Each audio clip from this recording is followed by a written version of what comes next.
हे बंधुगण नमस्कार। आज आम नवम श्रेणी जीव विज्ञान द्वितीय अध्याय जीवकोश और यार संगठन रो पार्ट टू पढ़ा। पार्ट टू रे कौन अच्छी आज आम पढ़ा एक कोशी जीव एवं बहुकोशी जीव कौन से विषय पढ़ा आम पिला माने। तो चलतु बहुत भल भाव पढ़ा आउ शिखा जे एक कोशी जीव कौन एवं बहुकोशी जीव कौन। तो मु तो बहुत एक्साइटेड अच्छी आपण मैंने अच्छा कि नहीं। तो चलतु पढ़ा एक कोशी जीव एवं बहुकोशी जीव विषय। तो पिला माने कोश तो आम पढ़ले पूर्व अध्याय आम पढ़ले जे कोश कौन। तो वर्तमान आम जाना जे जीव को केते भाग करा जाइछि से जीव भितर कोश संख्या अनुसार माने केउ जीव रे केतोटी कोश संख्या अछि केउ जीव ठारे केतोटी कोश थाए। तो जीवर कोश संख्या अनुसार जीव शरीर रे थिबा कोश संख्या अनुसार जीव मानकु केते भाग कराइछि जीव मानकु केते भाग कराइछि पिला माने जीव मानकु दुई भाग कराइछि केते भाग कराइछि दुई भाग बा जीव मानकर दुई भाग कराइछि जीव मानकु दुई भाग कराइछि तांको भीतर थिबा कोश संख्या अनुसार। तो दुई भाग रहिछि जीव मानकर कौन कौन सेटा एक कोशी जीव और बहुकोशी जीव पिला माने जीव को दुई भाग कराइछि दुई भाग रे विभक्त कराइछि कौन सेटा गोटे होउछि एक कोशी जीव एवं आउ गोटे होउछि बहुकोशी जीव। तो एक कोशी जीव कौन एक कोशी जीव कौन जेउ जीव मानक शरीर गोटे कोश रे तैयारी माने जो जीव मानक शरीर रे केवल गोटे कोश थाए से मानक एक कोशी जीव कहा जाय। एवं जेउ जीव मानक शरीर रे जो जीव मानक शरीर कौन बहुत सारा कोश को नहीं गठित से जीव मानकु बहुकोशी जीव कहा जाए पिला माने। तो से जीव मानकु कौन कहा जाए बहुकोशी जीव। एक कोशी जीव मानक ठारे गोटे कोश थाए बहुकोशी जीव मानक ठारे बहु कोश थाए एक रु एकाधिक। तो पिला माने एटा जो चित्र देखुच एटा हूँ एमिबार चित्र एमिबा गोटे कौन एमिबार शरीर काना कौन गोटे कोश रे तैयारी। तो एटा हूँ एमिबा हूँ गोटे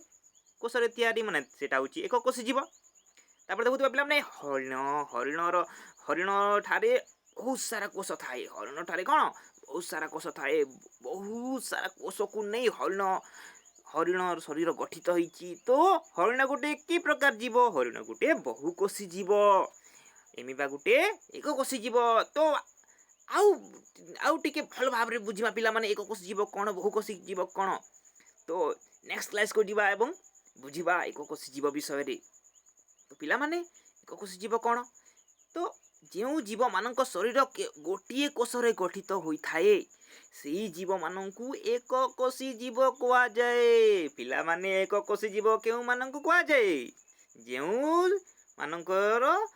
जेउ जीव मानकर शरीर कौन गोटे कोश रे गठित होई थाए केतरे कोश रे गठित होई थाए गोटे कोश माने से मानक शरीर भीतर गोटे कोश थिबो। तो गोटे कोश थिबो तो से मानकु कौन एक कोशी जीव कहिमा ना दुई कोशी जीव कहवा एक कोशी जीव कहमा। तो एक कोशी जीव क्या कह जाए एक कोशी जीव क्या कह जाए जो मान शरीर केवल गोटे कोश रे गठित होई थाए से मानकु एक कोशी जीव कह जाए। तो एक कोशी जीव माने केउ माने पिला माने एक कोशी जीव माने होउचंती बैक्टेरिया एमिबा नीलहरी शैवाल और आदि प्राणी ए माने होउचंती एक कोशी। काई के मानकु एक कोश कहा गला कारण ए मानक शरीर केवल गोटे कोश रे गठित होइछि पिला माने केतोटी शरीर एमान शरीर केतरे कोश रे गठित केवल गोटे कोश एमिबार भी गोटे कोश बैक्टेरिया भी गोटे कोश रे तैयारी नीलहरी शैवाल भी गोटे कोश रे तैयारी आदि प्राणी भी गोटे कोश रे तैयारी। तो एई मानक शरीर गोटे कोश रे तैयारी सेति पई एमानक एक कोश जीव कहा गला। तो एटा होची एमिबा पिला माने देखो एमिबार चित्र देखि दियो एमिबा होची एक कोश जीव देखो पिला माने एमिबा एक कोश जीव ता गोटे कोश देखा जाउछ ना तुम मानकु हाँ पिला माने। तो एटा होची एमिबार चित्र तो एटा होची एमिबा होची एक कोशी जीव। तो पिला माने एई जो एक कोशी जीव एमानक शरीर केवल गोटे कोश रे तैयारी। तो ए माने तांकर जे जीवन प्रक्रिया ताकर जो जीवन प्रक्रिया जेपरी खाद्य हजम करती श्वासक्रिया करती परिपाक करती श्वासक्रिया करती निरोचन करती वृद्धि करती प्रजनन जे करती। तो आमर हजम पाई परिपाक तंत्र अच्छी श्वासक्रिया पाई श्वसन तंत्र अच्छी। तो एमानकर तो गोटे कोश अच्छी ना तो एमानकर जो श्वासक्रिया परिपाक रेचन वृद्धि प्रजनन एमानक तो गोटे कोष इमाने किपरि करती एई जीवन प्रक्रिया इमाने करती एक कोषी जीव मैंने जीवन प्रक्रिया से गोटे कोषर ही करिथांती आमे बुझिले जे से गोटे कोषर ही सबु जीवन प्रक्रिया होई थाए से गोटे कोष मध्य ही समस्त जीवन प्रक्रिया होता है पिला माने तो आमे कौन जानले जे एक कोषी जीव मानकर समस्त जीवन प्रक्रिया कौन तांकर सेई जो गोटे कोषरे ही होता है तो आमे जानिले जे एक कोषी जीव मानकर समस्त जीवन प्रक्रिया से गोटे कोष मध्य ही समाहित होता है एमिबा भली एमिबा देखुच एमिबार चित्र देखुच जे एमिबा जो तार परिपाक करिथाए खाद्यर जो परिपाक करिथाए सेही ए कोष मध्य ही करिथाए श्वासक्रिया करिथाए कोष मध्य ही करिथाए से गोटे कोष रे ही होइथाए श्वासक्रिया रेचन कार्य भी सेही कोष मध्य ही होइथाए तार वृद्धि कार्य मध्य से कोष गोटे कोष माध्यम होइथाए एवं प्रजनन कार्य मध्य तार गोटे कोष रे होइथाए तो आमे जानिले जे एक कोषी जीवर समस्त जीवन प्रक्रिया सेही केवल से जो कोष अच्छी गोटे से कोष मध्य ही समाहित होता है तो आम कौन जानले पिला माने एक कोष जीव विषय एक कोष जीव मान शरीर केवल गोटे कोष गोटे कोष गठित क्यों माने एक कोष जीव बैक्टेरिया एमिबा नीलहरी शैवाल आदि प्राणी एमाने होउछंती बैक्टेरिया एमिबा नीलहरी शैवाल आदि प्राणी एमाने होउछंती कौन एक कोषी जीव एमानकर जीवन प्रक्रिया केवल गोटे कोष मध्य ही समाहित होता है तो पिला मन जानले आमे एक कोष जीव कौन ता विषय तो चलंतु नेक्स्ट स्लाइड को जीवा तो बहुकोषी जीव कौन पिला माने बहुकोषी जीव कौन जो जीव मानक शरीर बहु संख्यक कोष रे गठित होता है कौन बहु संख्यक कोष रे गठित होता है से मानकु बहुकोषी जीव कहा जाए तो बहुकोषी जीव मानक शरीर केतोटी कोष रे गठित होता है बहु संख्यक कोष बहुत सारा कोष रे गठित होता है एक अधिक कोष रे गठित होता है से शरीर से बहुकोषी जीव कह जाए पिला माने तो बहुकोषी जीव क्यों मान कह जाए जो मान शरीर बा जो जीव मान शरीर बहु संख्यक कोष रे गठित होता है से बहुकोषी जीव कह जाए तो आम जानिले तो बहुकोषी जीव मान शरीर बहुत सारा कोष नहीं गठित होता है तो क्यों माने बहुकोषी जीव समस्त उद्भिद पिला माने जो उद्भिद माने समस्त उद्भिद जो जो गछ माने आपण देखुचंती सेई जो गछ गुडाक सेई उद्भिद गुडाक कौन शरीर कौन तांकर शरीर उद्भिद गुडाक शरीर कौन गोटे कोष रे गठित प्राणी मानक शरीर जेपरी प्राणी मानक बाघ भालू सिंह मनीष ए मानक शरीर कौन गोटे कोष रे गठित होता है तो एमान सॉरी पिला माने गोटे कोष रे नाही बहु संख्यक कोष रे गठित होता है तो सेति लागि एमानकु कहा जाए बहुकोषी जीव तो एमानक शरीर बहु संख्यक कोष तो एमानक शरीर रे बहु संख्यक कोष देखा जाए तो पिला माने एक कोषी जीव मानकर जीवन प्रक्रिया गोटे कोष रे समाहित होता है ताकर जे गोटे कोष थाए से कोष रे ही सब समस्त जीवन प्रक्रिया समाहित होता है तो बहुकोषी जीव मानकर जीवन प्रक्रिया कौन गोटे कोष रे समाहित हेबो कि ना कारण एमानकटारे तो बहुत सारा कोष अच्छी तो बहुत सारा कोष तो अच्छी तो एमानकर समस्त जीवन प्रक्रिया कौन गोटे कोष रे समाहित होई न थाए एमानकर समस्त जीवन प्रक्रिया स्वतंत्र धरणर जो प्रक्रिया माने थाए विभिन्न प्रकार जो तांकर स्वतंत्र धरणर कोष रे तैयारी भिन्न भिन्न टिश्यू रे समाहित होता है ओ अंग प्रत्यंग द्वारा समाहित होता है पिला माने एमानकर जीवन प्रक्रिया केउथिरे समाहित होता है एकाधिक एमानकटारे कोष थाए तो सही स्वतंत्र धरणर तैयारी होता टिश्यू एवं अंग प्रत्यंग द्वारा समाहित होता है जेपरि पिला माने आपको उदाहरण सहित बुझा दूसरी देख पिला माने जे ए मान देख बहुकोषी जीव माने मनीष जेपरी मनीष गोटे भी बहुकोषी जीव है तो मनीषर जो परिपाक प्रक्रिया पाकस्थली थाए ना पाकस्थली तार जो परिपाक तंत्र पूरा थाए पिला माने परिपाक तंत्र संपूर्ण परिपाक तंत्र थाए जो पाकस्थली खाद्य नली बृहदंत्र क्षुद्रांत यहाँ सब अंगिका गुड़िक थाए तो यही जो अंगिका मान साहाय्य एमानकर परिपाक क्रिया बा होई थाए सेपरि पिलामाने जे श्वसन प्रक्रिया में तांकर पई फुसफुस थाए विभिन्न अंग प्रत्यंग थाए से अंग प्रत्यंग रे समान जीवन प्रक्रिया समाहित होई थाए तो से जो अंग प्रत्यंग भिन्न भिन्न टिश्यू रे तैयारी पिलामाने तो आमे से डिटेल को जीवा नहीं ताकू आम परवर्ती अध्याय रे पढ़ी देबा टिश्यू कौन आउ जो अंग प्रत्यंग विषय भी पढ़ा तो पिलामाने ये जो मानक जीवन प्रक्रिया भिन्न भिन्न टिश्यू एवं अंग प्रत्यंग द्वारा समाहित होता है गोटे कोष समाहित हो न था पिलामाने कारण एम बहुत सारा कोष थाए तो एम बहुत सारा कोष थाए तो एम जीवन प्रक्रिया टिश्यू और अंग प्रत्यंग द्वारा समाहित होता है तो बहुकोषी जीवन जीवन प्रक्रिया भिन्न भिन्न अंग प्रत्यंग थाए एवं भिन्न भिन्न टिश्यू रे तैयारी अंग प्रत्यंग थाए आउ एई मध्य रे ही सेमानकर जीवन प्रक्रिया समाहित होई थाए तो आमे जानले पिला माने तो आमे वर्तमान एककोषी जीव एवं बहुकोषी जीव विषय तो जानिले तो सेई जो एककोषी जीव एवं बहुकोषी जीवरु आसुथिबा प्रश्न गुड़िकर उत्तर आमे देबा वर्तमान तो प्रथम प्रश्न कोन दैछि पिला माने जे निम्नोक्त मध्यरु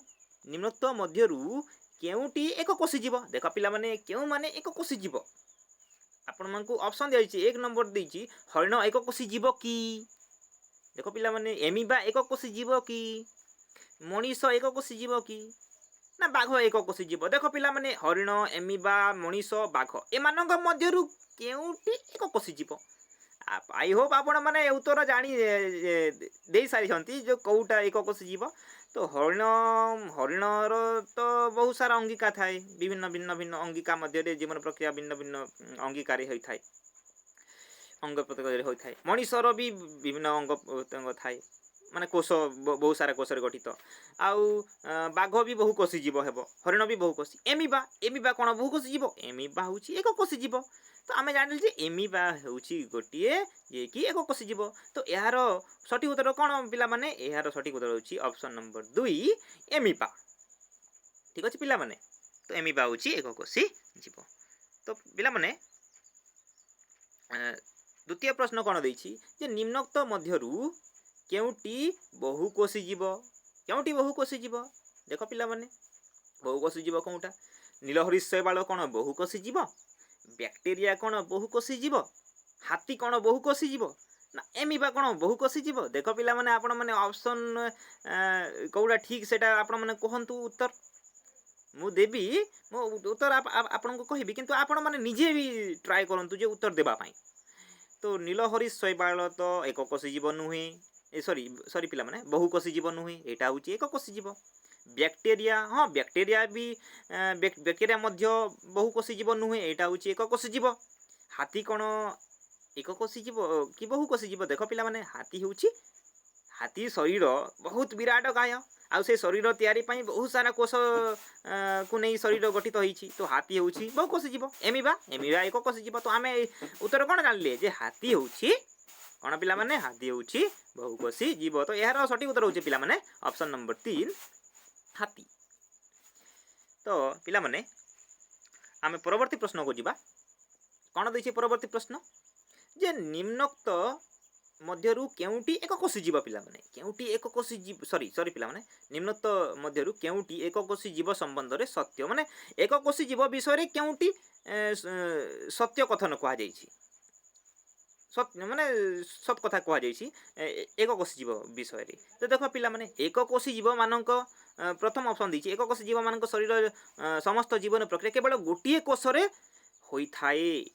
कौन एककोषी जीव मान समस्त जीवन प्रक्रिया केवल गोटे कोष रे होई थाए समाहित होई थाए गोटे कोष रे समाहित होई थाए कि हाँ आम जानू जे एककोषी जीव मान समस्त जीवन प्रक्रिया केवल गोटे कोष रे समाहित होई थाए एटा तो ठीक अछि पिला माने ऑप्शन नंबर 1 ऑप्शन नंबर 2 भी देखिदेबा एमानक समस्त जीवन प्रक्रिया केवल गोटे कोष रे होई न थाए कौन एमानक समस्त जीवन प्रक्रिया केवल गोटे कोष रे होई न थाए कौन अलग अलग कोष थाए कि एमानक ठारे एककोष जीवन ठारे ना गोटे कोष ही थाए तो से गोटे कोष थाए तो गोटे कोष रे तो समस्त जीवन प्रक्रिया हेबो ना तो ऑप्शन नंबर 2 रे कौन गोटे कोष रे होई न थाए बोली कहला तो एटा कौन ठीक दैछि तो एटा तो ठीक देइनी पिला माने तो ऑप्शन नंबर 2टी कैंसिल हो जिवो आ ऑप्शन नंबर 3 कौन दैछि उभय ए एवं बी सठिक अछि बोलुछि सत्य कथन बोलुछि कौन उभय ए और बी सत्य कथन तो ऑप्शन नंबर 3 भी कैंसिल हो कारण 1 तो सत्य है कि नहीं क्या पिला ऑप्शन नंबर 1 तो सत्य कथन है किंतु ऑप्शन नंबर 2 भूल देछि ना तो ए और बी तो हबनी केवल ए ए अच्छी आउ ऑप्शन नंबर 4 देछि कोठी नुहे तो यार ऑप्शन नंबर 4 भी हबनी तो यार सत्य उत्तर कोन पिला माने ऑप्शन नंबर 1 एक कोष जीवन शरीर समस्त जीवन प्रक्रिया केवल गोटे कोषरे समाहित होई थाई तो यार सठिक उत्तर होचे पिला माने ऑप्शन नंबर 1 तो पिला माने आपण मानकू हमर एई जो वीडियो गुडा को केमति लागुछि आपण मानकू भलो लागुछि कि नहीं आउ जदि आम आम आपण मानकू जदि भलो लागुछि आपण माने लाइक करंतु आपण मानक सांग साथी को सहित शेयर करंतु एवं जदि ए पर्यंत आपण माने आमर एलबी ट्यूटोरियल चैनल को जदि सब्सक्राइब करि नाहंती तो करि दियंतु एवं साथी रे थिबा बेल आइकन टी को प्रेस करि दियंतु जहा फल रे आपण मानक पाखकू आमर प्रत्येक वीडियो नोटिफिकेशन आसीबो एवं आपण माने अति सहज रे आमर प्रत्येक वीडियो को देखि पारिबे एवं आपण मानक जदि भल लागुछि कमेंट करंतु एवं जदि भी किसी डाउट अछि आपण मानक हमकू कमेंट रे लिखंतु आमे आपणक डाउट को क्लियर करबा को चाहिबू तो पिला माने एतिक रे आमे हमर जो वीडियो लेक्चर को शेष करूछु एवं पिला माने धन्यवाद थैंक्स फॉर वाचिंग एवं देखा हेबो परवर्ती वीडियो रे पिला माने बाय।